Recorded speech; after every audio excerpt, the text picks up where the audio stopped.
This is the Bahamas Mandela effect. So this is going to be a short video on what I remember about the Bahamas. I remember the Bahamas were in the Caribbean and now they're in the Atlantic. So the Bahamas for me were in the Caribbean somewhere around where Jamaica is located. But now they're next to Florida. And there weren't any islands next to Florida. The only island that I know that was next to Florida was Cuba. And now the Bahamas are located there. And it's so strange to see.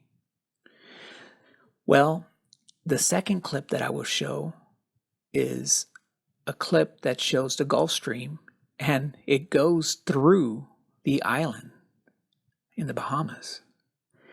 And if you see the first clip, it'll show that the islands aren't there. But the second one shows that they're there, and now the Gulf Stream goes through it. So the reason I believe that it shows that it's going through it is because they shouldn't be there.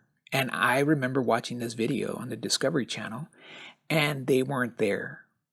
After this change happened, the Gulf Stream still had to go somewhere because it was going through there. So now it's going through the island. Well, I know some people will say, no, you don't know what you're talking about. That's fine.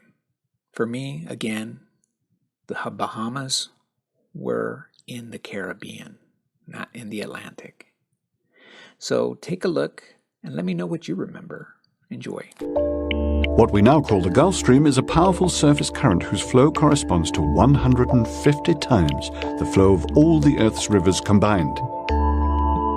Driven by the trade winds, its origins lie in the Gulf of Mexico, from which it gets its name. It carries the tropical waters from the Florida Strait to the Great Banks of the New World. The Gulf Stream then heads eastward, where it splits into several branches, one of which carries its warm waters to the borders of the North Atlantic. It is this North Atlantic drift that one commonly associates with the Gulf Stream, and which is largely responsible for the mildness of European winters. But the Gulf Stream's voyage has only just begun. As soon as the tropical waters hit the Arctic Ocean, they cool abruptly and plunge towards the abyssal zone to form a loop known as thermohaline circulation. Then, like an immense conveyor belt that slows down in the ocean depths, it sets out again southward to rejoin the beginning of the Gulf Stream off the American coast. Without these beautiful mechanics, the Invereux Gardens would be a barren moor flattened by winds, and the Breton frigodems would have to break through the ice for their wintertime swims.